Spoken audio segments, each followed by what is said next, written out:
해서 이렇게 하고 있어요. 일단은 코로나 그 사태, 질병 사태로 비대면 강의를 하고 있는데, 이 비대면 강의랑 상관없이 아마 제가 하는 실천원 강의는 전부 다 이렇게 영상으로 만들어서 유튜브에 올릴 예정입니다. 왜냐면 생각을 해봤는데 강의식, 제가 하는 수업 대부분이 강의식 수업보다는 이렇게 선 수업을 여러분이 듣거나 아니면 강의에서 하지 않았던 내용을 영상을 통해서 보충을 하고 강의에서는 다르게 논의 위주로, 대화 위주로 세미나 형식으로 가는 거, 우리 흔히 블렌디드 러닝 방식 중에 하나라고 하는데, 플립드 러닝과 조금 다르긴 해요. 그러니까 우리가 플립드 러닝 형태로 원래 계획을 했었는데 지금 플립드 러닝이 잘 안 되잖아요. 그러니까 플립드 러닝이 블렌디드 러닝의 하나에 속합니다. 그러니까 어쨌든 블렌디드 러닝 형태로 제가 지금 진행할까 생각 중이에요. 그래서 전반적인 어떤 진도를 위한, 그러니까 수업의 내용을 위한 것들은 거의 대부분 강의를 제가 이렇게 동영상 강의를 만들어서 유튜브에 올려놓고, 여러분들은 저랑 수업 시간에서 만난다면 세미나 위주의, 대화 위주의 그런 형태로 수업을 진행할까 합니다. 원래 실천론 실기론이 대부분 그렇게 진행했었는데, 그래도 제가 수업 시간에 계속 진도 때문에 이렇게 수업을, 강의를 많이 했어요. 근데 이 방식을 써보니까 이게 훨씬 좋더라고요. 그래서 아마 제가 하는 강의들은 대부분 일종의 블렌디드 러닝 형태로 다 진행될 예정이에요. 궁금한 점 남겨주셨으면 좋겠습니다. 그럼 항상 건강하시고요. 다음 볼 때까지 그럼 이만 안녕. 네, 반갑습니다. 네, 사회복지 실천론 2주차 진도로는 1강 수업을 할까 합니다. 네, 오늘 참 날씨가 좋네요. 소리 체크하려고 잠시 음악도 틀었습니다. 혹시 뭐 궁금한 친구는 없겠지만 리스트의 사랑의 꿈이라는 제가 되게 좋아하는 노래고요. 오늘부터 한 8강, 9강, 10강 정도를 이렇게 PPT를 통해서 여러분들하고 대화하고 주로 이제 진도 위주로, 설명 위주로 할까 생각 중이에요.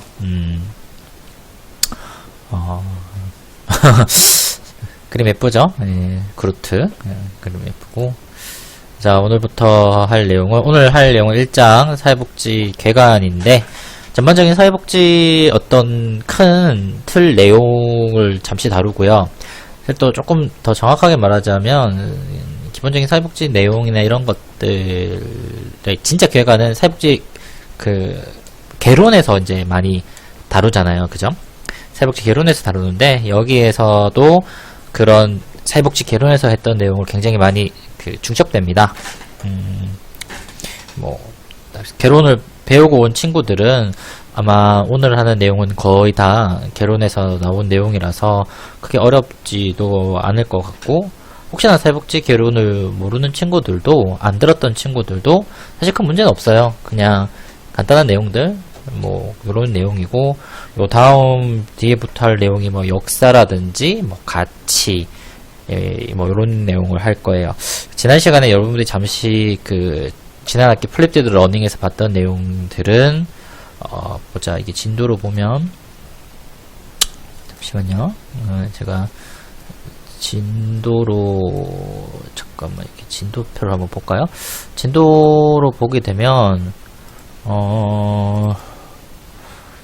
PT 실천론 여기 있다.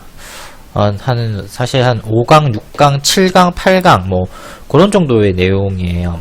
그래서 관계론, 면담, 사정, 개입, 개입 요런 주제는 얼추 한 중간고사 이후 단계인데, 여러분들이 미리 그 내용을 선행 예습했다고 생각하고 이렇게 조금 봐주시면 좋을 것 같고, 실천론의 오늘부터 할 내용은 진짜 조금 사회복지 실천의 역사 그런 내용입니다. 큰 틀에서 다루기 때문에 여러분들이 뭐 그렇게 어렵지 않을 거라고 생각하고 수업을 시작하도록 할게요. 자, 목차 뭐 이렇게 돼 있고요. 자, 개론에서도 했던 이야기겠지만 도대체 사회복지란 무엇인가? 참, 그 이야기하기에 앞서서 이렇게 보면 요걸로 그냥 그려야 되겠다. 아직도 제가 마우스 드로잉 패드를 못 받아서 이렇게 허접하게 제 마우스로 그리고 있습니다.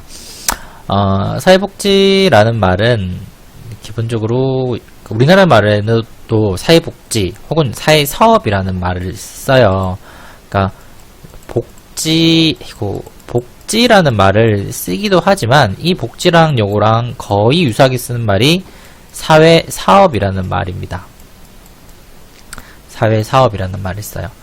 서양에서도 이렇게 비슷하게 소셜 웰페어라는 말을 쓰고요. 소셜 웰페어라는 말을 쓰고 이 사업에 소셜 워크이라는 말을 씁니다. 특히 미국 같은 경우는 소셜 워크이라는 말을 훨씬 더 많이 써요. 예. 근데 좀 특이한 거 보면 제 학위 디그리가 보면 분명히 소셜 웰페어로 나와요. 그러니까 학위 쓸 때는 또 웰페어라는 말도 많이 쓰더라고요. 그러니까 소셜 웰페어, 소셜 워크이라는 말을 호환되게 쓰는데 이게 좀 역사적으로 보면 이유가 있어요.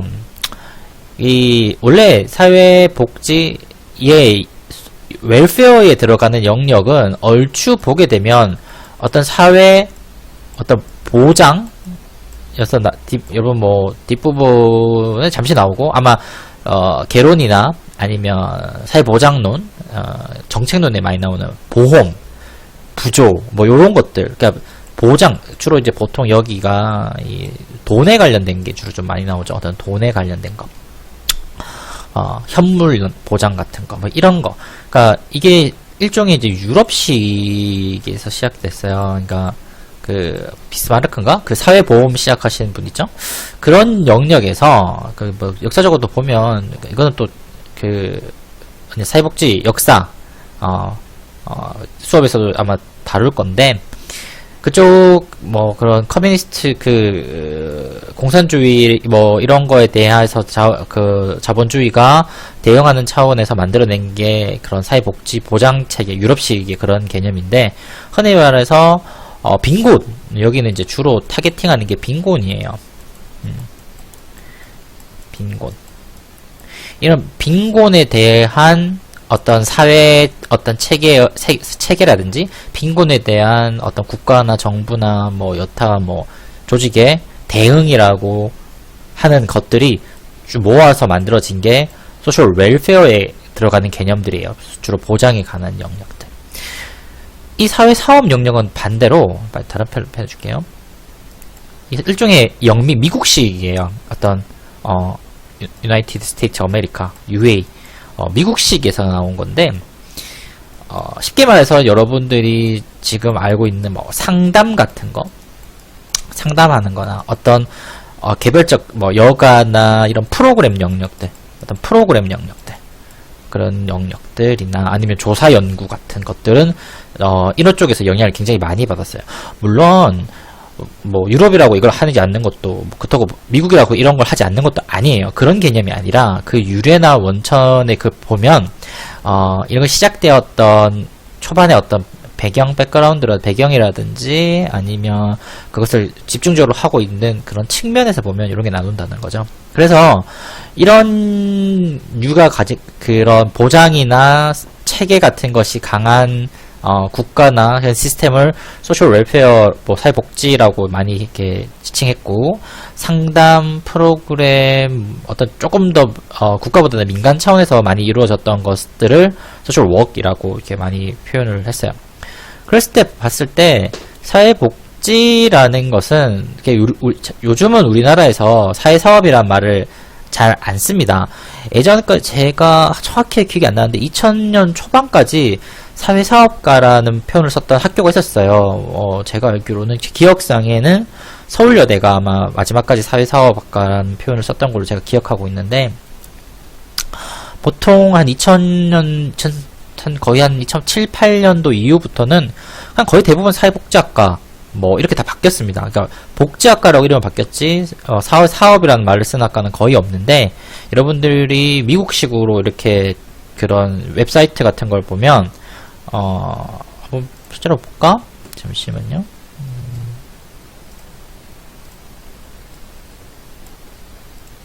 아이고.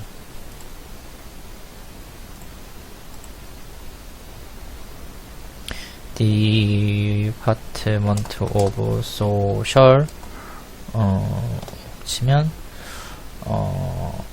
이렇게 실질적으로 Department of Social Work 이렇게 되게 많이 나와요. 여기 뭐 학교마다 EDU 붙은 게 거의 다 학교죠. 서양에 보면 거의 이런 쪽에 소셜 워크라고 많이 씁니다. 뭐 덴버도 있고 시라큐스 뭐 있고. 반면 소셜 웰페어를 한번 쳐볼까? 치면 디파트먼트 오브 소셜 웰페어란 말도 여전히 씁니다. 근데 여기 보면 KR이죠. 한국이라는 말이고, 여기도 KR. 한국에서 보통 이렇게 디파트먼트 오브 소셜 웰페어라는 말을 써요. 예. 여기다가 하나 더 쳐가지고 뭐 유나이티드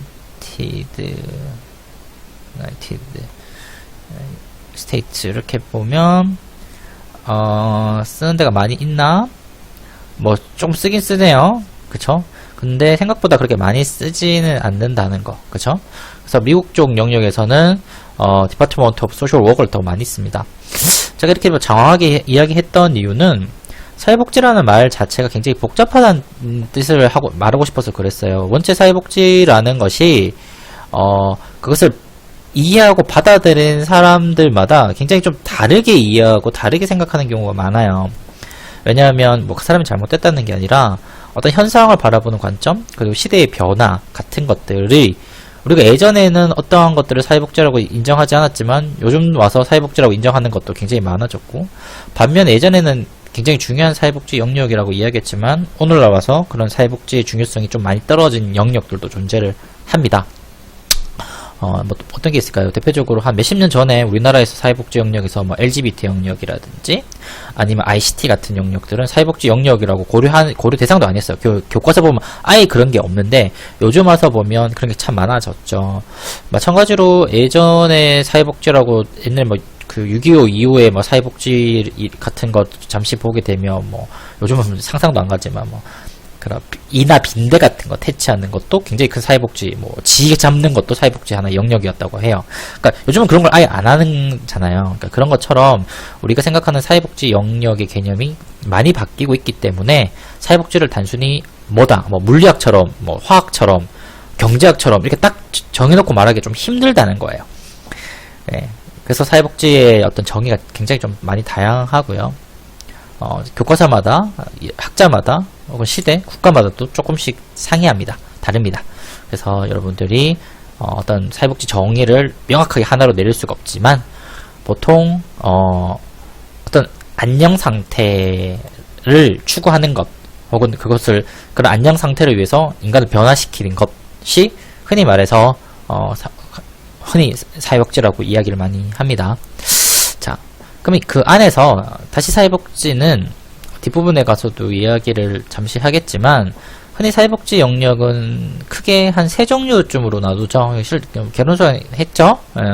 흔히 말해서 거시, 그다음에 여기 미시, 여기 중시 좀 있죠. 보통 거시 쪽 영역을 뭐 행정학이나 정책학이나 경제학에서 하는 어떤 정책 개념에서 참 쓰기가 힘드네요.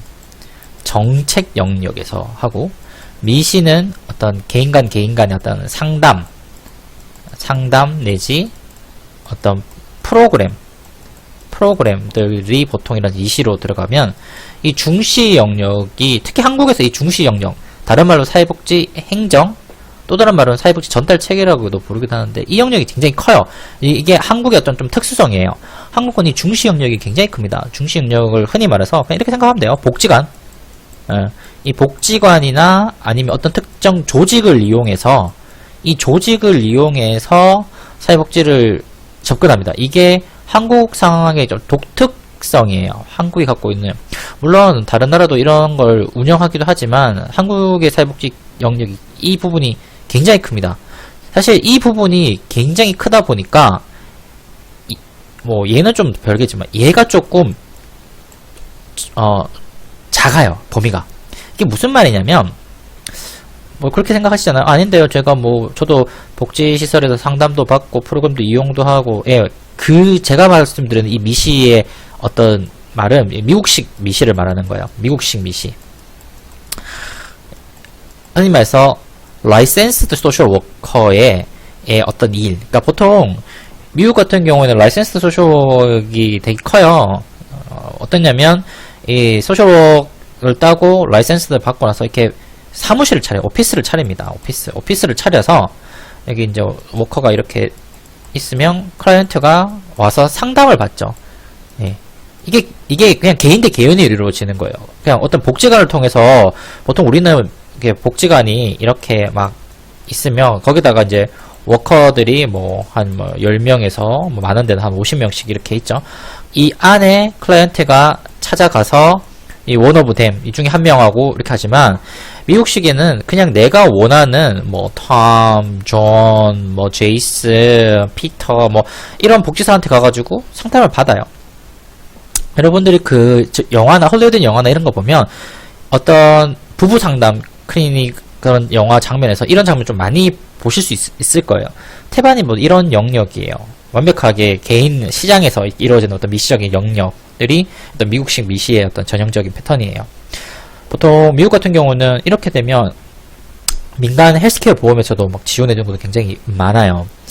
제가 그때 미국에 살 때 왜 이런 시장이 한국은 아닌데 미국은 굉장히 큰가라고 궁금해서 이렇게 물어본 적 있어요. 친구들이나 선생님한테. 그때 제가 굉장히 좀 재밌는 이야기를 들었는데,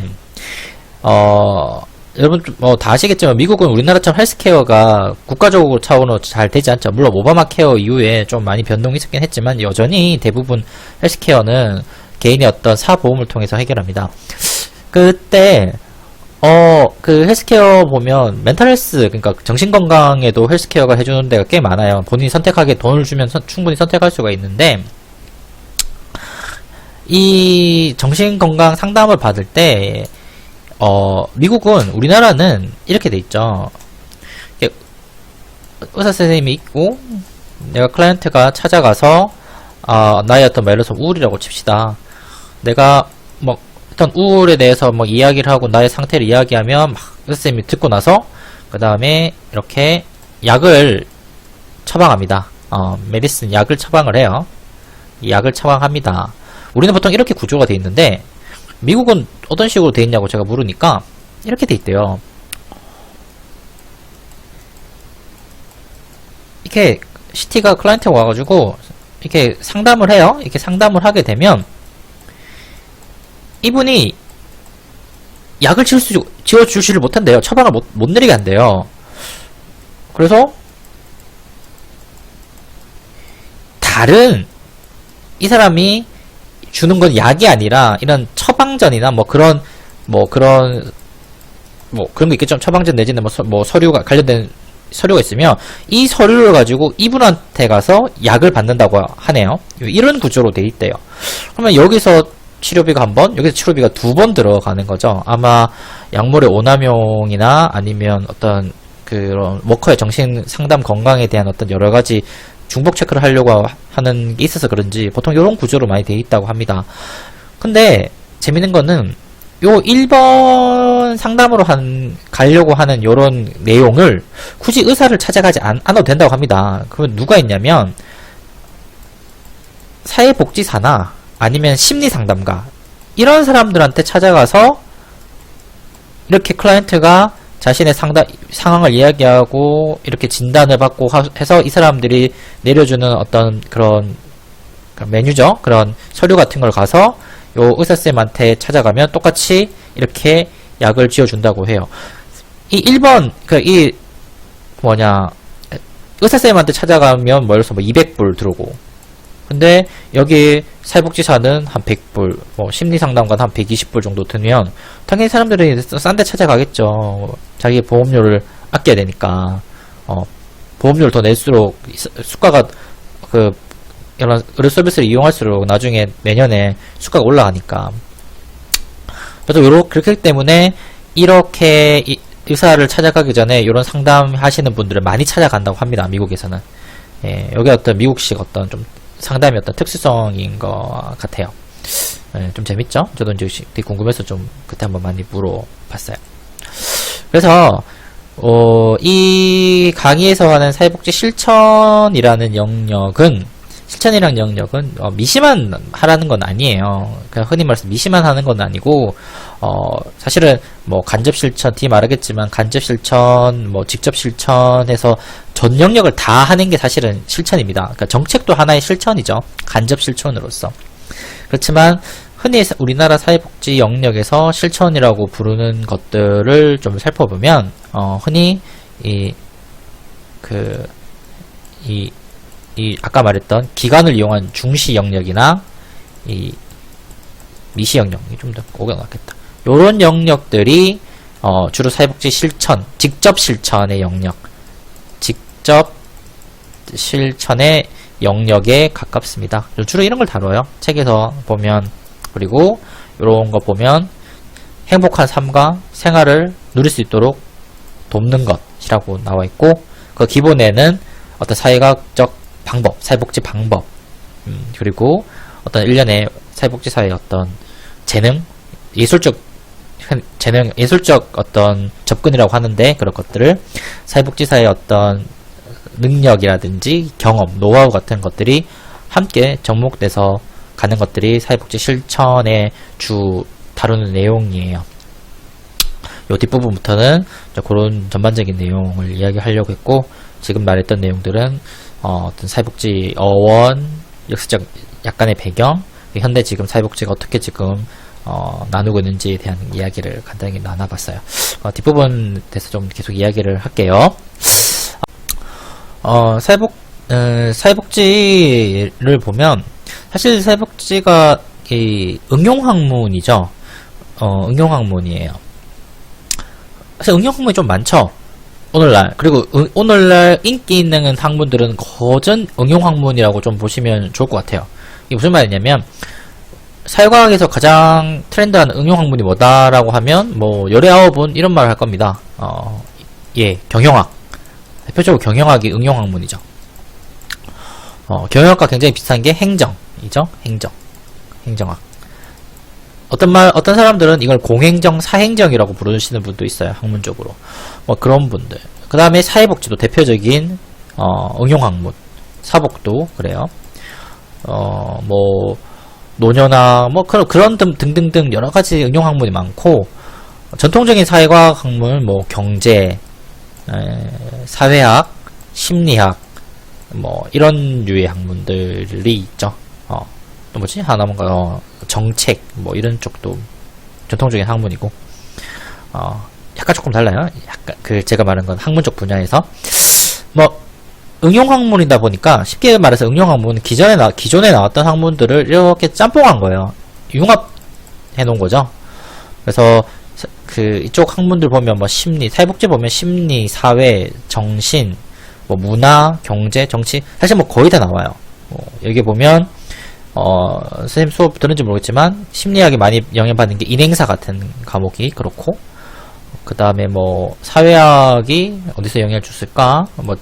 뭐, 사회, 경제 이쪽 합쳐서 뭐, 정책학, 보장, 뭐, 이쪽이 그렇고, 정신의학이 많이 들어가는 게, 멘탈헬스, 이쪽, 사회복지, 뭐, 정신건강론, 이런 쪽. 그 다음에, 다문화, 뭐, 아니면, 뭐, LGBT 영역도 여기 문화 인력에 미칠 것 같고, 뭐 그랬습니다. 그러니까, 전반적인, 이거 말고 되게 많아요. 요즘 와서는 더 융복합 나와가지고, 뭐, ICT라든지, 뭐, 트랜스포테이션, 그러니까, 교통, 도시, 이런 것도 사회복지, 뭐 환경까지도 사회복지랑 굉장히 밀접하게 연동되어 있는 학문들이 많습니다.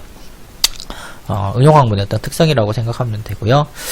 자, 사회복지 실천의 목적이 뭘까? 뭐, 요런, 대처 능력 향상, 문제 감소, 정책 개발, 그 다음에 상호 유익한 관계, 증진이에요. 오타입니다, 오타. 오타 났으니까 좀 적어줘야지. 증진.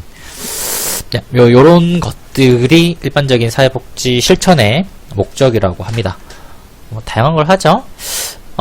NASW 전미 사회복지사 협회의 어떤 공식적인 걸 따르면 모든 사람의 삶의 질을 향상시킴으로써 삶의 질, 개인과 사회의 상호작용, 유익한 상호작용 활동을 증진시키는 거.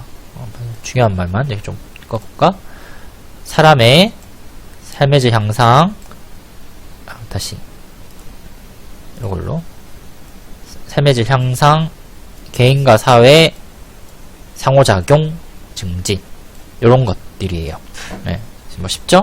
그러니까 개인의 측면에서 봤을 때 한 개인의 어떤 삶의 질을 향상시킴으로써 내가 좋아지니까 나와 내가 좋아지니까 나를 둘러싸고 있는 이 사회와 내가 이렇게 상호작용을 하잖아. 이것도 함께 증진된다는 어떤 통합적 사고관을 갖고 있죠. 그래서 사회복지를 한마디로 표현하는 게 person in environment, 환경 속의 인간, PI라고도 부릅니다. person in environment의 개념을 많이 쓰죠. 뭐 개론 시간에서 한 번씩 다 들어보셨을 거예요. 네. 자, 핑커스와 뭐 민나 아닌가? 뭐 이름이 그래요. 뭐 이 사람이 생각했던 목적을 보면 뭐 이 사람을 왜 나오냐면 시험이 자주 나와요. 왜 그런지 모르겠지만 이 사회복지 관련 그 시험 보면 이 사람께 한 번씩 자주 나와가지고 이렇게 나와요. 이 사람이 한 1970년대쯤 이렇게 했는데 사회복지 실천의 목적이 학계나 정부 어떤 공식적인 기구가 아니라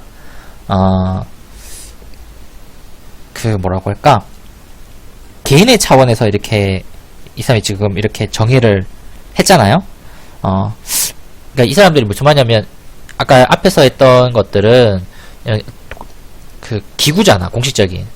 전미 사회복지사 협회의 어떤 기구에서 했던 게 요런 건데, 얘들이 어떤 민간 차원에서 한 개인의 차원에서 했잖아요. 근데 요 사람들이 했던 요러한 정의가 사람들한테 굉장히 좀 잘 와닿았던 것 같아요. 그래서 요런 이 사람들이 했던 요런 목적이 굉장히 많이 사람들 입에 화자되고 어떤 사회복지 전반 영역에서 최소한 사회복지의 실천의 목적은 이런 게 아닌가라는 생각들을 많이 하게 되었다고 합니다. 그래서 요런 정의가 시험 문제에서도 좀 자주 나온다고 합니다. 이거 말고도 여기 보면 뭐 시카고 회의 때 79년 했던 시카고 회의 때 뭐 실천의 목적을 이렇게 공표하기도 했고, 뭐 다른 여러 가지 말로도 사회복지 실천의 목적을 뭐 다양하게 뭐 이렇게 이야기했던 게, 아까 제가 앞에서 말씀드렸던 것처럼 사회복지라는 것이 너무 다양하고 시대적으로 변천도 많기 때문에 이 목적도 이렇게 공통되지 못하고 뭐가 더 중요하다, 뭐가 목적으로 해야 된다라는 각자의 생각이 이렇게 투영돼 가지고 좀 다양하게 나타나는 것 같아요. 네, 뭐 이런 거 다 외울 필요는 없어요. 그냥 그게 이런 겁다, 한마디로 뭐 좋게 하는 겁다, 사람을. 이 정도로만 여러분이 생각해 주시고 공부를 하셔도 뭐 충분히 괜찮지 않을까, 라는 생각이 좀 듭니다. 이런 것도 있으니까 다 보세요. 제가 다 올려놨으니까 보시면 될 것 같아요. 자, 아까 제가 말씀드렸던 것을 조금 더 그림으로 다시 한번 펴봤어요. 여기가 이제 주로 거시, 여기가 이제 중시, 여기가 이제 미시적 이런 개념이라고 보시면, 보통 사회복지 정책 같은 것을 이제 거시 정책, 뭐 다른 이름으로는 뭐 간접 실천이라고 부르기도 합니다. 사회 부조, 사회 보험 같은 거. 주로 이제 보장론, 정책론, 그리고 사회복지, 노인복지에서 약간 다루기도 하고, 뭐 여러 가지 영역에서 조금씩 이런 파트별로 다루기도 하는데, 이런 영역. 그 다음에 사회복지 서비스, 프로그램, 그 다음에 시설 운영. 그러니까 보통 이런 거는 사회복지 행정학, 그리고 프로그램 개발과 평가 같은 과목, 조사 방법론에서 이렇게 좀 많이 다루는 방법이 이쪽 영역이고요. 그 다음에 사회복지 실천 영역에서 이제 주로 하는 것은 뭐 여기서 말하는 간접 실천인 사실 뭐 다른 게 아니라 뭐 그런 요런 비슷한 영역입니다. 떼어져 있어요. 근데 여기서 조금 그러니까 이게 여기가 포괄하고 있는 건데 이게 왜 여기도 있고 여기도 있고라고 하면 이게 중복된 거 아니냐 뭐 다른 거 아니냐 그런 의미가 아니라 여기서 말하는 보험 부조 정책은 어떤 통합적인 법 영역까지 해서 그 정책적인 의미에서 이렇게 떼어난 거고 여기서 말하는 간접 실천은 이 안에서 할 수 있는 영역의 의미여서 간접 실천이라고 해놨는데 우리가 말하는 사회복지 실천에서 사실은 간접 실천은 잘 다루지는 않습니다. 예. 이게 제가 이렇게 범주화 시켜 놓으려고 이렇게 해놓은 거예요. 여러분 너무 헷갈려 하지 마세요. 다시. 자, 어쨌든, 사회복지 실천 영역은 우리가 다룰 영역은 주로 요 영역이고, 특히나 직접 실천 영역을 주로 다룰 겁니다. 여기는 주로 이제 실천론, 실천 기술론, 뭐 사례 관리론, 뭐 요런 영역의 학문이 보통 이 실천에, 직접적 실천에 많이 관련되어 있는 영역이라서 여러분들이 좀 이해해 주셨으면 좋겠어요. 자, 사회복지와 실천 영역에서 우리가 항상 뭐 다른 영역도 다 마찬가지겠지만 이 실천 영역을 이야기할 때 제일 먼저 흔히 이야기하는 게 이 욕구예요. 인간의 욕구. 매슬로우의 욕구 단계설에 말하는 그 욕구가 맞아요. 그 인간의 욕구 얼마나 많은 욕구가 다양하게 있어요. 뭐 식욕, 수면욕부터 시작해서 뭐 학교에 대한 어떤 성취욕도 있고 아니면 어떤 타인과의 관계 그런 것도 있고 관계 욕구 뭐 자아, 성찰, 실현 뭐 이런 욕구도 있고 그 말고도 별의별 욕구 다 있겠죠. 뭐 컴퓨터 하고 싶은 더 욕구 뭐 어떤 무욕 별의별 욕구가 많이 있어요. 자, 근데 이 욕구에 비해서 우리가 갖고 있는, 우리 사회가 갖고 있는, 당신이 갖고 있는 자원은 언제나 작습니다. 언제나 작아요. 얘가 이거보다 클 때가 거의 없죠. 물론 이거는 사람마다 달라요. 어떤 사람은 반대로 가진 거에 비해서 이 자원이 이만큼 많고 욕구는 요만큼 있는 사람도 있어요. 욕구가 거의 없으신 분. 혹은 이 욕구가 개인적 욕구가 개인의 욕구가 아닌 사회 전체에 대한 욕구, 이런 사회 욕구, 어떤 사회적 욕구, 어떤 거룩한 욕구, 예를 들어서 인류의 어떤 평화, 국가의 발전, 뭐 이런 욕구. 그런 분들은 우리는 뭐 흔히 성인이라고 하죠. 어덜트 말고 세인트, 성인이라고 하죠. 그런 분들. 그러니까 그런 분들 말고 우리 일반적인 우리 사람들, 저를 포함한 여러분들은 항상 욕구가 큽니다. 자원에 비해서. 이러니까 이 간격만큼이 이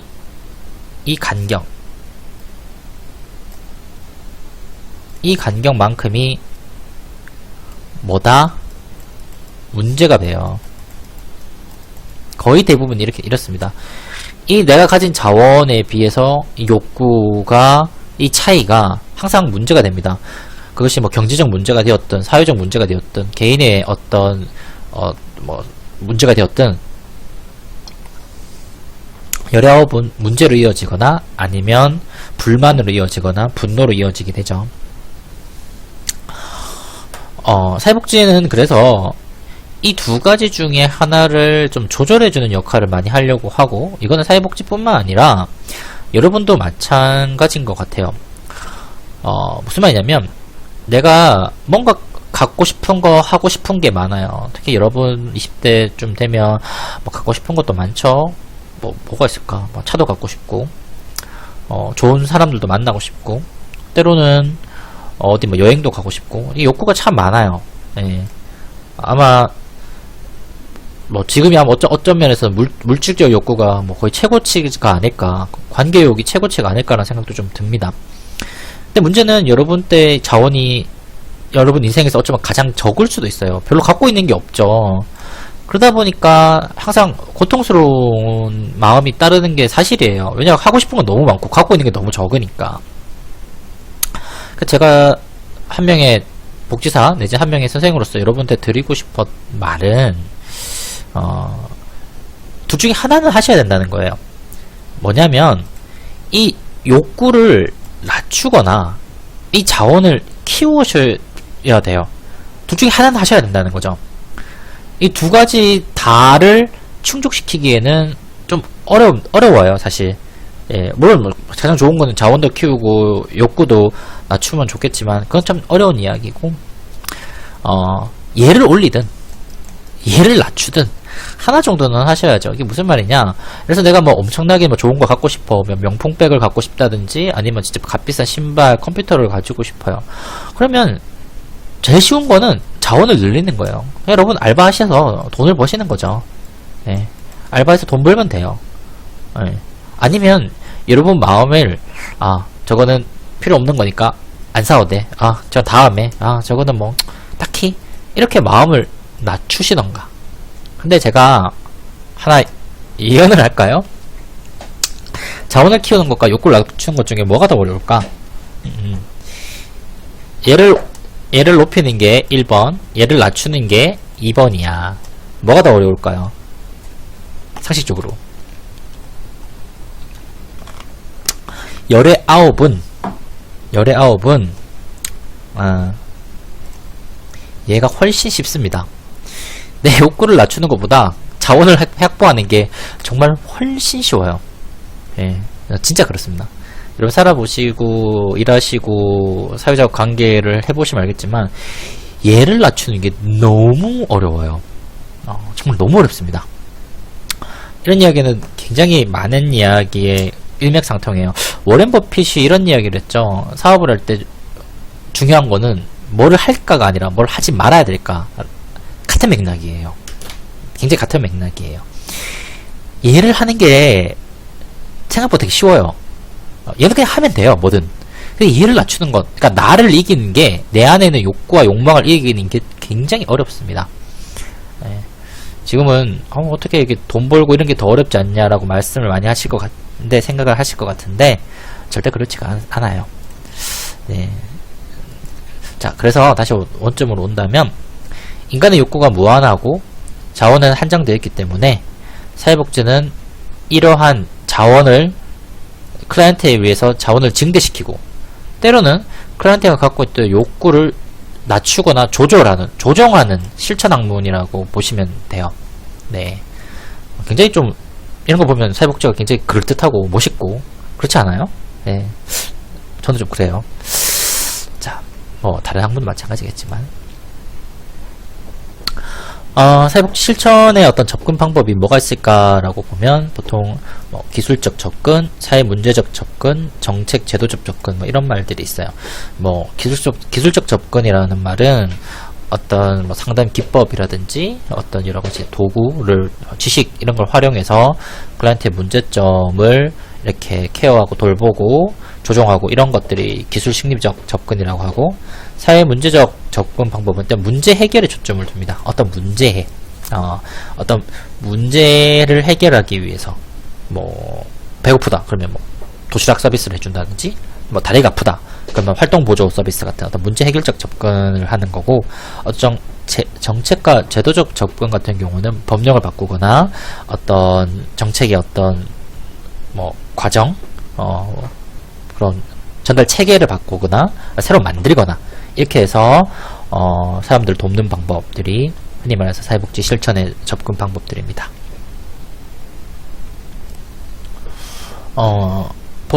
접근 방법과 관련 분야 보면 뭐 사회복지, 의료, 자조집단, 서로 돕는 집단을 말하는 거죠. 뭐 자원봉사 뭐 이렇게 있으면 서비스 이용자, 뭐 수혜자 뭐 이런 사람들 조금씩 비슷하지만 다른 것들을 말하는 거예요. 관계가 뭐 양방적이다, 뭐 상호주의다. 이거 좀 한번 보세요. 뭐 어려운 내용은 아니에요. 그러니까 사회복지 영역이나 자원봉사나 뭐 비슷하긴 하지만 그 영역 간의 어떤 차이, 그 차이에 따라서 바라보는 관점에 따라서 접근 방식 뭐 이런 것들을 좀 구분해 놓은 겁니다. 자, 앞에 거는 뭐 그렇게 중요한 건 아닌데 요거 조금 보셔야 돼요. 나중에 보면 여러분 시험에도 나오고 하니까. 여기서 말하는 시험은 제 시험이 아니라 1급 시험 말하는 거예요. 사회복지 실천에 영향을 준 여러가지 이론이 참 많습니다. 사상도 참 많고, 여기뿐만 아니라 훨씬 많아요. 훨씬 많은데, 주로 이제 시험에 좀 나오는 내용을 좀 이제 정리해보면 뭐 이런 것들이 있어요. 먼저 인도주의, 박애주의 사상 같은 거죠. 인도주의, 박애주의. 어떤 타인을 위해서 돕는 것 자체가 의미 있는 것들이에요. 무엇을 돕는다, 타인을 돕는다는 것이 가치가 있는 것. 그게 이거 아시죠? 잠깐만. 예전에 영화, 혹시 이거 기억나시는지 모르겠지만, 영화 세 가지색 블루, 화이트, 레드 영화 혹시 이제 기억나시는지 아마 모르실 분도 굉장히 많아요. 슬롭스키 감독이 작품인데, 어쨌든 되게 오래된 영화예요. 몇 년 작품이지? 날짜를 모르겠네? 여기 보면, 프랑스의 국기색 보면 청백홍이잖아요? 그게 이제 프랑스 대혁명에 유래됐던 자유평등 박애의 개념을 이제 갖고 있던 건데, 이 영화가 뭐 그런 프랑스 혁명 영화나 이런 건 아니고, 각각의 모티브를 따서 만든 영화여서 굉장히 좀 재밌게 봤어요. 줄리엣 비노시 이 블루, 그 다음에 화이트, 마지막에 이게 이 레드가 박애를 나타내는 거라서, 새 영화다, 영화 좋아하시는 분들은 요거 보시면 굉장히 재밌게 보지 않으실까라고 생각을 했어요. 예. 지금 내용은 제가 좀 잘 기억은 안 나요. 예, 갑자기 생각나서. 그러니까 이런 박애 정신, 예전에 서양에서 갖고 있던 타인에 대한 박애, 그래서 박자가 넓을 박자랑 사랑의 자거든요. 넓게 사랑한다는, 개인을 사랑하는 게 아니라 넓은 개인을 사랑한다는 정신이고, 아마 2강에서 COS 자선조직협회의 어떤 기본 두 번째 보면 사회 진화론의 개념은 말 그대로 찰스 다윈의 진화론에서 이제 많이 영향을 받았어요. 그러니까 진화론의 기본 핵심이 그거잖아요. 뭐죠? 적자생존이죠. 적자생존이 그런 개념이잖아요. 적합한 자가 살아남는다. 자연에서 적합한 자가 살아남는다는 개념을 취하고 있잖아요. 그러니 여기서 말하는 사람들, 뭐 중산층 이상의 잘 사는 사람이 적합한 자, 살아남았고 적합하지 않았기 때문에 도태되었다, 이런 관점을 지금 가지고 있는 거죠. 예. 조금 무섭죠? 그렇기 때문에 이 사람들이 어떤 이러한 생각들, 중산층의 기독교적인 종교를 기독교식 어떤 사고방식, 생활방식을 요구했고, 그리고 빈곤하다는 것을 악으로 여겼어요. 그러니까 도태된 사람들, 사회에 불필요한 사람들, 그러니까 어느 정도 이렇게 개조돼야 된다고 생각을 했던 거고, 굉장히 많이 준 영향 민주주의예요. 그래서 민주주의란 말은, 민주주의란 뜻이 뭐야? 인간은 평등하고 주인이라는 게 민주주의잖아. 평등. 아까 영화에서 봤던 화이트, 그 다음에 평등이죠. 화이트. 내가 내 삶의 주인, 사회의 주인이라는 게 우리 민주주의잖아. 그러다 보니까 이 주는 자 중심에서 받는 자 중심으로 바뀝니다. 받는 자 중심으로 이렇게 바뀌어요. 클라이언트 중심으로 바뀐다는 거예요. CT 중심으로 바뀐다는 거죠. 그래서 사회복지 영역에서 수혜자란 말을 그렇게 좋아하지 않아요. 이용자, 소비자, 클라이언트 말을 많이 쓰지만 수혜자라는 말을 잘 안 씁니다. 근데 오히려 경제, 경영, 행정에서는 수혜자라는 말을 좀 많이 써요. 서비스 수혜자. 근데 이런 관점에서 수혜자를 왜 안 좋아하냐면, 별로 그걸 맞다고 생각하지 않냐면, 당연한 권리라고 생각하기 때문에 그래요. 수혜라는 것은 그냥 내가 누구한테 덤으로 받은 거예요. 고맙죠. 땡큐 한 거예요. 고맙잖아. 땡큐예요. 근데 그게 아니라 이런 민주주의 개념에서 사회복지를 바라보면 당연한 나의 권리인 거예요. 내가 빈곤해지고 혹은 내가 어떠한 이유 때문에 국가를 통해서 받는 것은 당연하다 라는 생각이죠. 지금 코로나19로 인해서 여러가지 어떤 서비스 받고 하는 것이 만약에 지금 얼마 전에 기장 군수님께서 마스크를 다 국민들한테 무료로 나눠줬다는데, 그게 정말 마스크 수혜인가? 아니면 어쩌면 우리 군이 우리 씨가 당연히 나한테 해줘야 되는 건가? 그런 생각이 들잖아요. 어느 게 맞다고 말하기는 힘들어요. 당연히 해줘야 되는 권리다. 아니다. 굳이 당연히 줘야 될 건 아니지만 받으니까 수혜받는 느낌이 든다. 그쵸? 이게 뭐 완벽하게 어느 하나가 맞다고 생각하진 않지만 보통 민주주의 관점에서는 이 받는 자 중심으로 재편되어 있다라는 생각을 해주시면 좋겠고요. 그 다음에 클라이언트의 어떤 자기결정권. 서비스는 내가 받는다. 내가 받기 싫으면 안 받아도 그만이다. 왜냐면 앞에 진화론적이나 박애주의에서 이렇게 살아라고 강요했잖아요. 그 강요를 거부하는 거죠. 나는 내 삶에 나의 결정권이 있고. 보통 그래서 영향받은 게 인보관 운동이에요. 아마 다음 시간에 할 내용이기도 한데 인보관 운동 잠시 세틀먼트 하우스라고 또 해요. 영어로. 그 다음에 제공자와 소비자의 동등한 관계. 워커나 클라이언트는 동등하다. 그 다음에 서비스 이용자도 정책에 얼마든지 참여할 수 있고 빈곤에 대한 사회적 책임을 이야기를 합니다. 빈곤하다는 것은 사회가 문제가 있다라는 거죠. 빈곤을 바라보는 관점이 뒤에 부분 나오면 개인주의에서는 빈곤의 원인을 개인으로 둡니다. 그래서 최소한 수혜 자격 원칙 같은 게 발생하게 되는데 이 두 가지 원칙 중에 뭐가 옳다고 말하기는 좀 힘들어요. 이게 무슨 말이냐면 예를 들어서 실업을 한번 봅시다. 실업을 한번 보면 이 이야기를 조금 더 우리가 자세하게 알 수 있을 것 같아요. 실업이 어떤 측면에서는 분명히 개인의 책임도 있습니다. 이거 좀 보여줄까? 이거 한번 보도록 해요. 제가 블로그에서 봤는데 보통 실업의 종류쯤 보면 이 수요 부족 실업, 뭐 비수요 자발적 실업과 비자발적 실업이 있는데 먼저 자발적 실업 보면 그냥 일할 능력이 있으나 뭐 임금이 낮다고 그런 실업 상태가 있죠. 그냥 일하기 싫은 거예요. 그런 상태도 있고 일을 하고 싶지만 이런 거 보시면 이렇게 어떤 취업 정보가 부족하거나 어떤 학력 간 불균형으로 인해서 발생하는 실업이에요. 그쵸? 보통 원론적으로는 뭐 자발적 실업이지만 사실은 이게 어떻게 보면 비자발적 실업의 성격이 굉장히 강하다고 합니다. 예. 그러니까 한마디로 말해서 내가 좀 부족한 상태, 그 노동시장에 들어가기 위해서는 뭔가 좀 내가 그 능력이 안 되는 거예요. 보통 이런 게 마찰적 실업이라고 부르고 보통 cyclical unemployment, 그러니까 경기적 실업, 불경기 때 일어나는 실업이죠.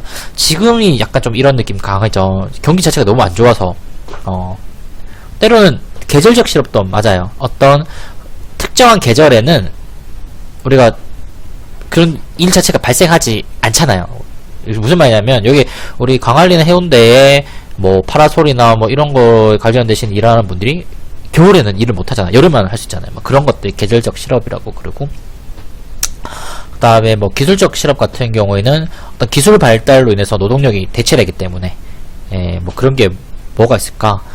예전에 여러분 기억에는 없고 저도 모르지만 버스에 어떤 안내하시는 분 때로는 예전에 전 그거는 기억나요. 아졸일 때 백화점 가면 엘리베이터 타면 엘리베이터 안내해 주시는 분이 있었어요. 근데 좀 더 이상 그런 거 필요 없죠. 안 하잖아요. 또 그런 게 뭐가 있을까? 제가 대학을 처음 갔을 때만 하더라도 어딘가에 저도 못 봤지만 책 같은 거를 굉장히 빨리 모두 쳐주시는 분이 있다고 듣긴 들었어요.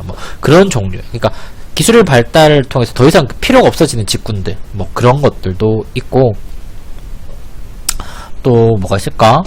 여기 구조적 실업 보면, 어떤 사양산업에 종사하시는 분들 있잖아요. 이게 가장 대표적으로 그런 거 있지?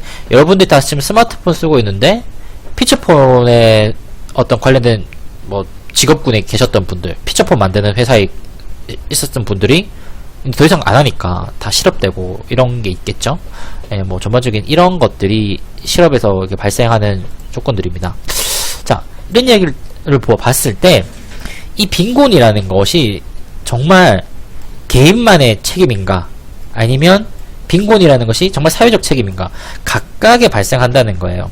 왜냐면 실업이 각각 다른 형태로 발생하기 때문에 보통 이런 실업이 하면 돈이 없고 돈이 없으면 당연히 이 빈곤이 이렇게 올라가겠죠? 그쵸? 뭐 이런 3단계가 너무나 뻔하잖아. 이렇게 되기 때문에 이 뭐랄까 이 빈곤에 대한 책임을 정말 사회가 져야 된다, 개인이 져야 된다라고 말을 하기가 굉장히 어렵습니다. 예, 굉장히 어렵다는 것을 말씀을 드리고 싶어요. 예. 일단 마지막에 보면 이게 개인주의는 그래서 최소한의 수혜 자격 원칙. 어떠하다 보통 우리가 민테스트 평균 민테스트 한다. 소득 이런 거를 조사해서 소득 일정 이상이 뭐 돼야 되고 뭐 노동시간 어떻게 돼야 되고 뭐 그런 것들 아마 여러분들 그런 거 있잖아. 지금은 이제 잘 모를 것 같은데 보험 같은 거 고용보험이라든지 아니면 청년수당 같은 걸 보더라도 어떤 최소한의 어떤 수혜 자격 원칙이 있어요. 뭐 다 주지는 않습니다. 뭐 기초연금도 마찬가지고 어떤 특정한 자격을 갖고 있어야지 받는 복지 서비스들이 굉장히 많죠. 대부분의 것들은 최소한의 자격이 있잖아. 그러니까 이런 것들이 거의 다 여기서 나왔다고 생각하시면 좋고요. 다문화라든지 여기 다원주의가 다문화, LGBT 이야기들이 이야기할 때 이런 다원주의 같은 것이 굉장히 영향을 많이 줬다라고 봅니다. 그래서 여러분들이 이런 거 좀 알아주셨으면 좋겠어요. 그리고 진도가 좀 늦어 빨리 갑시다. 실천의 이제 방향도 예전에는 클라이언트를 적응시키는 거예요. 사회가 오르니까. 그러다가 사회와 인간 간의 어떤 관계, 너도 옳고 내가 오르니까 이런 조화. 그러다가 더 나가서 클라이언트도 복지 서비스를 통해서 사회에 기여할 수 있다. 그들이 뭔가 해야 된다. 라는 생각들. 이렇게 변화되어 가고 있는 거고요. 요건 좀 시험에 한 번씩 나오는 것. 사회복지의 3대 요소라고 이야기를 하면 주로 가치, 지식, 기술이에요. 가치와 윤리는 다른 파트에서도 또 논의를 할 건데 과연 사회복지 아까 말씀드렸던 인간에 대한 사회에 대한 것들에 대한 가치 필요한가? 정당성에 대한 이야기고요. 정당성은 도대체 어떤 식으로 할 때 여기 기술 방법이죠. 일종의 방법 이렇게 도와야 된다. how죠. 이게 why라면 그러면 어떻게 도울 것인가? 뭘 기준으로 어떤 형태로 무엇을 줄 것인가? 어떤 지식을 줄 것인가? 보통 이 what에 대한 이야기예요.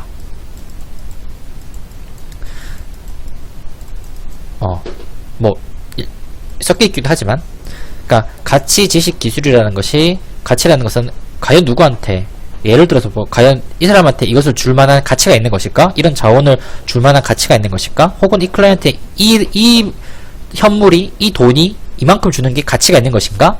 라는 것이 여기 있고 그것을 무슨 기준으로 얼마만큼 뭐에 기반으로 해서 이게 지식 그리고 어떻게 매달 주는 걸까? 한 번에 주는 걸까? 물건으로 줘야 되는 걸까? 돈으로 줘야 되는 걸까? 그리고 어떻게 그런 기술들 요 세 가지가 기본적인 사회복지 3대 실천의 요소라고 합니다. 잘 알아두셨으면 좋겠고요. 시험에 나오니까 잘 알아뒀으면 좋겠어요. 자, 사회복지 관련된 용어가 참 많아요. 뭐 개별, 집단, 지역사회, 통합, 뭐 미시, 중시, 거시, 간접 실천, 실질 실천 엄청 많습니다. 여러분들이 뭐 요거 뭐 하면서 한 번씩 다 이야기할 거고 뭐 어려운 이야기도 아니에요. 그리고 여기서 몰라도 다른 수업에서 또 계속 다룹니다. 계속 다루기 때문에 막 여기서 막 다 알아도 좋지만 몰라도 큰 문제는 없어요. 네. 자,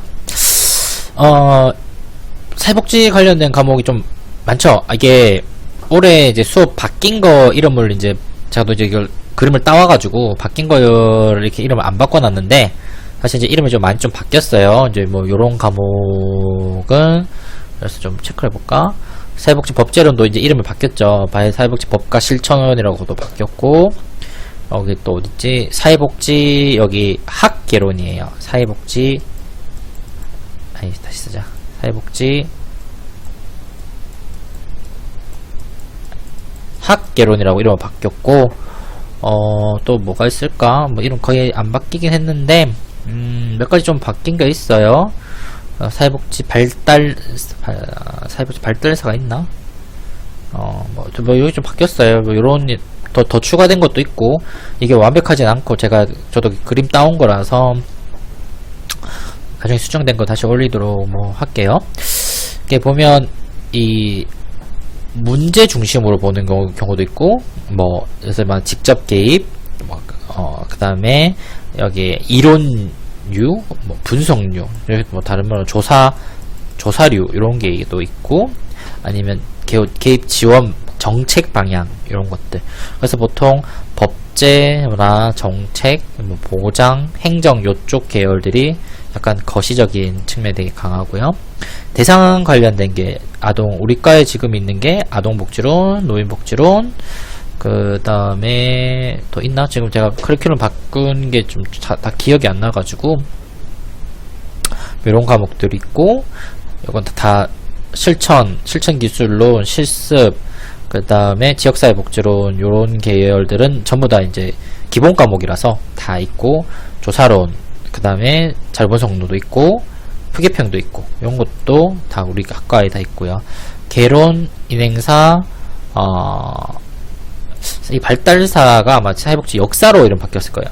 발달사, 그 다음에 문제론, 그 다음에 윤리와 철학, 요런 영역들도 다 지금 있고, 요런 과목들은 대학원 수업에 있어요. 대학원 수업에 보면 요 관련 수업이 몇 가지 있어서 여러분들이 얼추 사회복지 전체 영역에서 자원봉사도 있고, 그 대학원에, 그래서 관련된 과목들이 학부나 대학원 영역에서 많이 포진되어 있기 때문에 행정학과나 사회복지 융합전공 혹은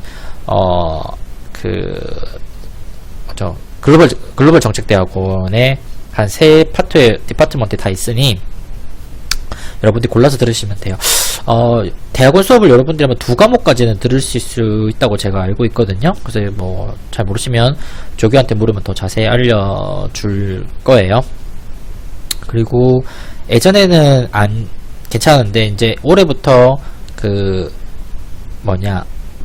일반 대학원은 과목명이 다 바뀌어가지고 여러분 그 전공으로는 인정이 되지만 이 수업 들은 걸로는 인정이 안 돼요. 그러니까 예를 들어서 예전에 일반 대학원에 있었던 정신건강 뭐 이런 어디지? 정신건강 여기 있나?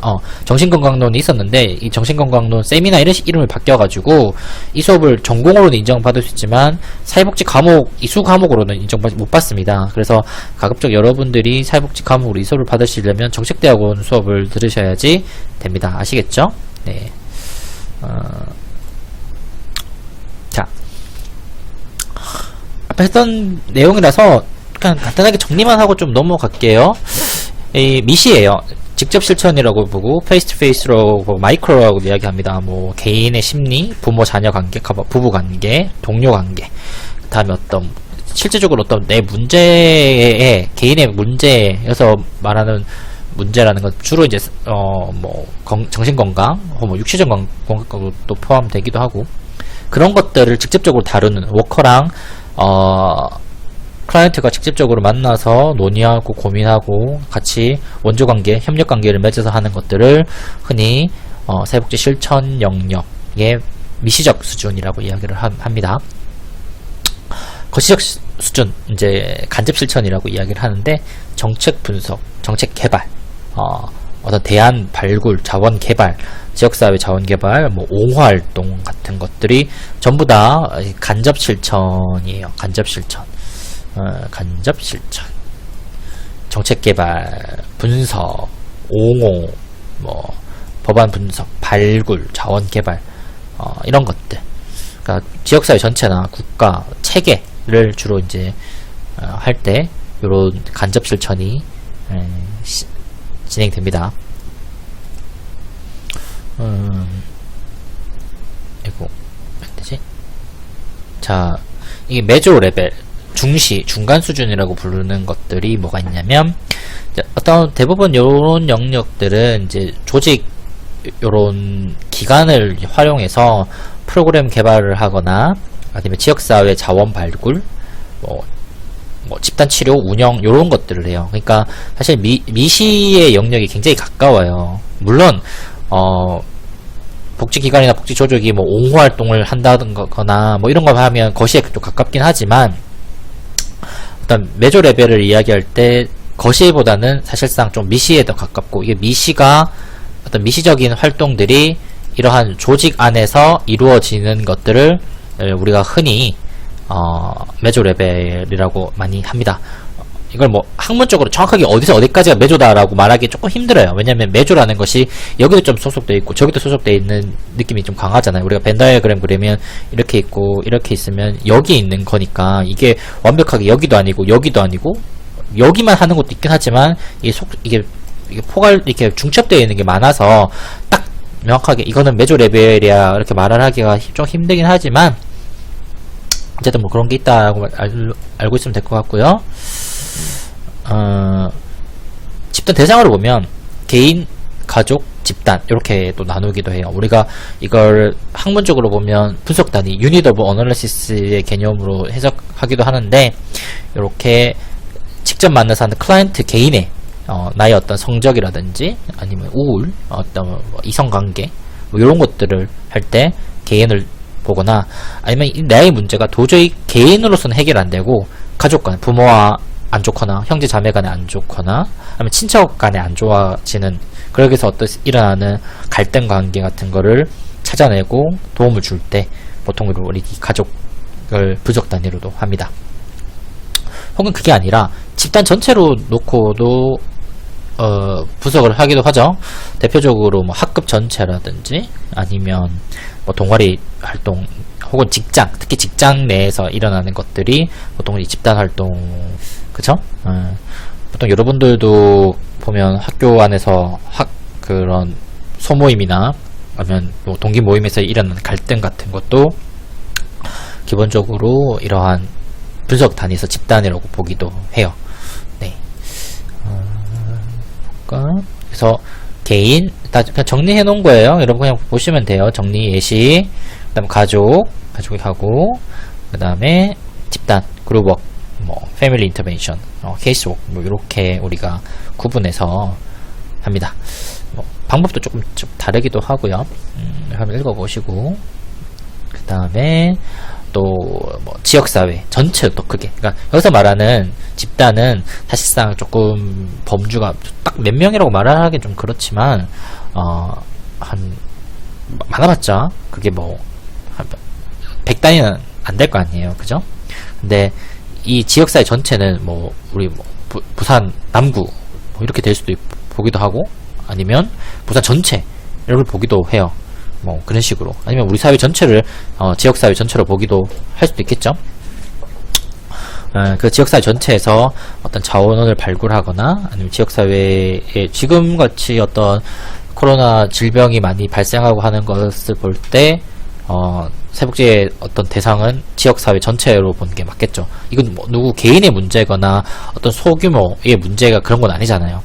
뭐 벌써 수천 명, 좀 있으면 거의 만 단위를 향해 가고 있는 이런 전체적인 지역사회, 우리 사회 전체의 문제 할 때는 우리가 지역사회 전체를 하나의 복지 실천의 대상으로 보는 게, 이때는 직접 실천 더하기 간접 실천이 함께 가야 되겠죠.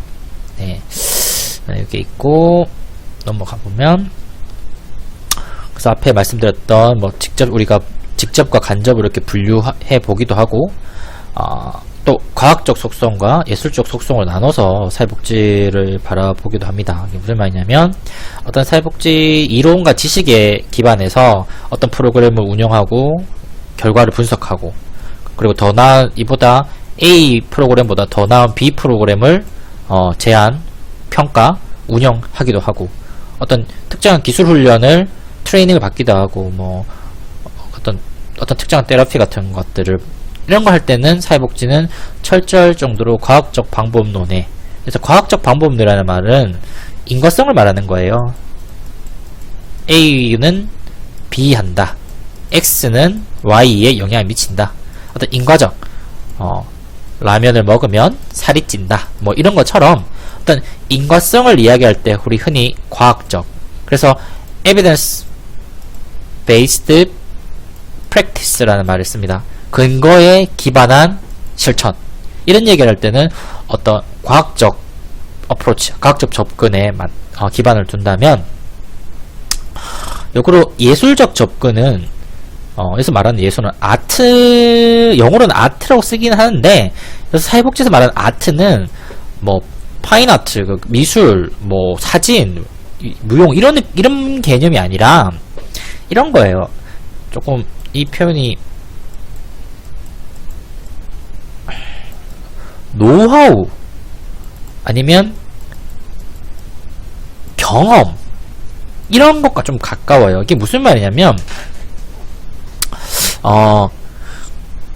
하나 예시를 줘보자. 어떤 아이가 하나 있는데 딱 봐도 좀 애가 뭐 우울해 보이거나 어떤 빈곤하다고 느낀 워커가 있으면 도대체 이 아이에 대한 접근을 어떻게 해야 될까?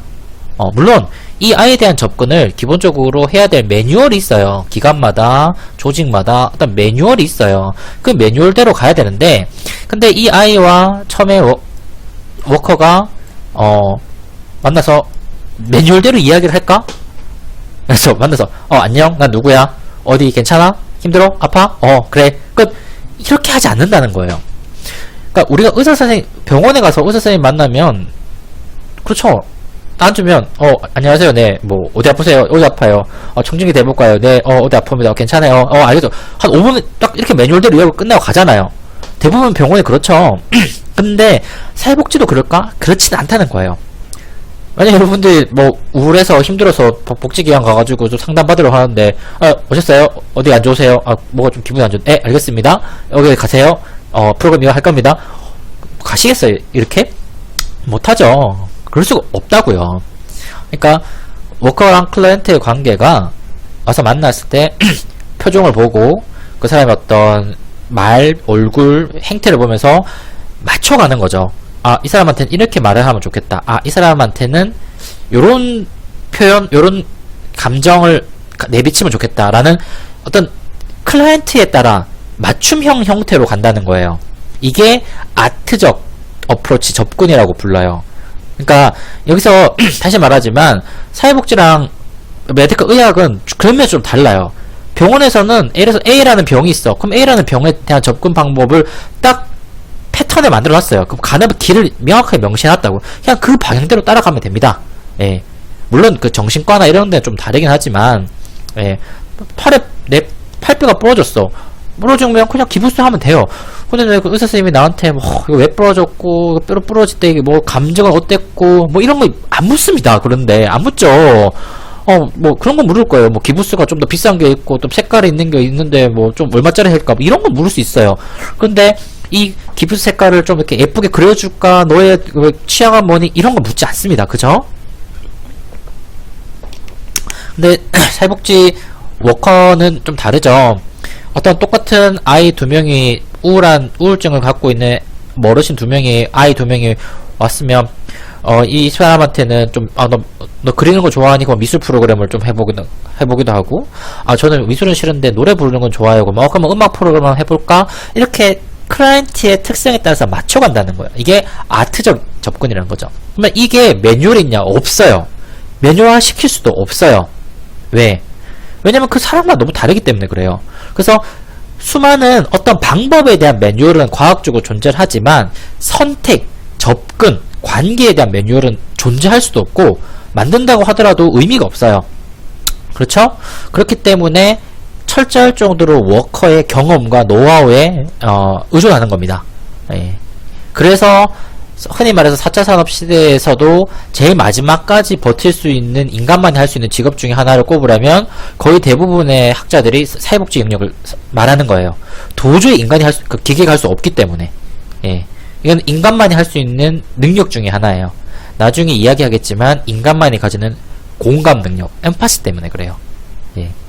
자, 좀 말이 길어졌는데, 자, 넘어가서 다 끝나가요.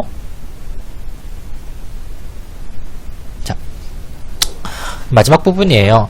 이게 그렇게 중요한데, 시험 문제 이제 많이 나와서 제가 이제 이거 넣었어요. 그린우드의 전문직의 속성에서 예전에 한때 그런 말이 있었어요. 사회복지가 전문직이냐 아니냐라고 이야기를 하고, 여전히 사회복지 전문직이냐 비전문직이냐라고 이야기를 하는 굉장히 뜨거운 논쟁이 있는데, 보통 그때 자 날짜가 잠깐만요. 그린우드가 이게 몇 년도에 했냐면, 잠깐만 제가 책을 찾아보면 얼추 한 1957년쯤 되네요. 예, 1950년도쯤 됐을 때 이 전문직 속성을 한 이렇게 정리를 하고 발표를 했어요. 한 5가지 정도는 있어야지 전문직이라고 부를 수 있다. 어떤 그 전문가와 비전문가를 나눌 수 있는 체계적 이론. 그래서 이론 하면 어려우니까 지식을 말하는 거예요. 전문 지식이 필요하고, 그 다음에 권위라는 게 있어야 된다는 거죠. 이 나의 어떤 지식을 습득하는 사람, 사회가 그거에 대한 어떤 권위를 인정해야 된다는 거예요. 최소한 네가 일반인, 우리 레이펄슨이라고 부르는데 일반인보다 훨씬 더 강한 권위를 인정해줘야 된다는 거죠. 그리고 사회가 거기에 대해서 독점적 권한, 즉 의사 선생님이 팔을 뭐 이렇게 기부세서 고칠 수 있고, 마찬가지로 저도 팔 부러진 사람한테 이렇게 뭐 이렇게 대충 붙여가지고 말면, 잘하면 운이 좋으면 고칠 수도 있잖아. 근데 그 하기는 불법이죠. 아무나 의료 행위를 할 수가 없는, 즉 권한을 주는 거예요. 라이센스를 주는 겁니다. 이 사람만 하라고. 독점 권한을 주는 거. 그리고 문화, 이 사람들이 전문직 문화를 갖고 있는, 주로 이제 말하면 조직 협회를 말하는 거예요. 뭐 상발 협회 같이 어떤 사람이 그 이 협회가 이 라이센스권에 대한 것을 보장해주고 일종의 울타리를 쳐주는 거죠. 관리해주는 거. 사회복지사 협회가 있고, 의사도 있고, 뭐 다 있어요. 그 다음에 그 협회에 따르는 법, 그게 윤리 강령이고, 그 윤리 강령에 따라서 관리, 감독, 처벌, 그 다음 클라이언트의 관계.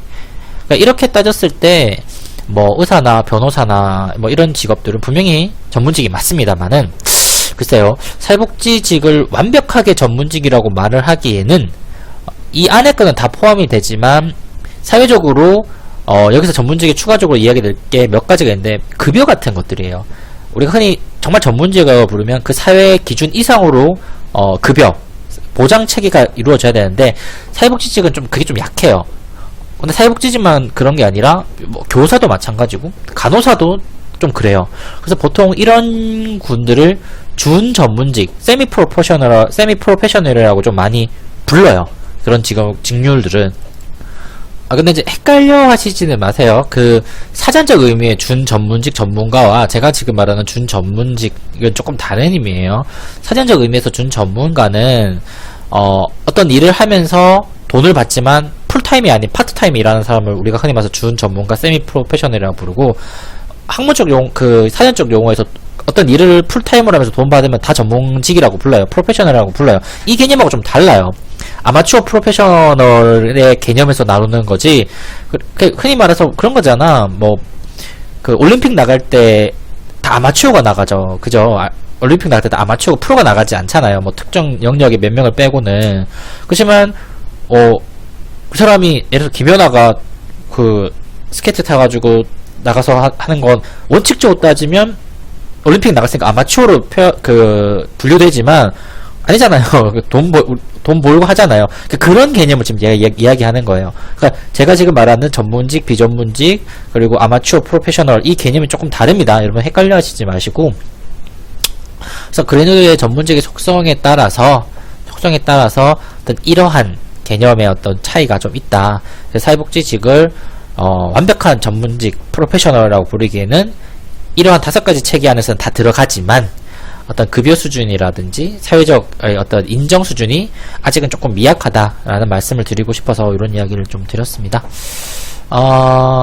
다시 뭐 총 정리를 해보면, 오늘 배운 거 좀 정리를 해보면, 사회복지 어떤 게 뭔지, 사회복지가 어떤 식으로 이루어졌고, 그 다음에 응용 학문이고, 사회복지 목적이 뭐 학자들마다 단체마다 조금씩 좀 상이한 것도 없지 않아 있습니다. 그게 왜냐면 사회복지가 원체 다양하기 때문에 그렇고요. 그리고 사회복지는 크게 3가지 형태. 미시, 거시, 중시로 나눠져 있고, 그 다음에 사회복지라는 것은 자원과 욕구에 대한 갈등 관계를 조정하는 학문이라고 보면 참 괜찮은 시선일 것 같아요.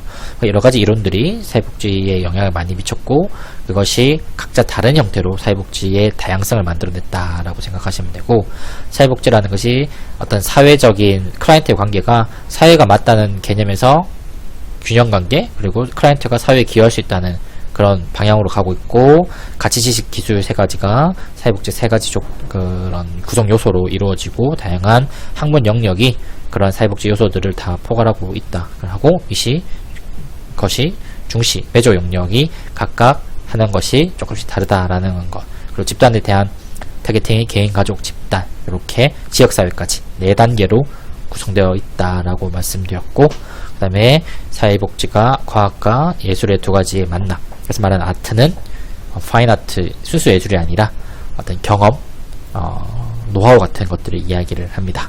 끝으로 아이고 여기 두 개 섞여 있네. 끝으로 그린우드가 말한 그런 전문직 속성들이 이 사회복지직을 전문직으로 표현하는 것들, 뭐 이런 정도까지 이야기했어요. 오늘 수업 좀 길었던 것 같은데, 네, 다음 시간에는 뭐 더 좋은 내용으로 만나 뵙기를 기대합니다. 네, 오늘 수고하셨습니다.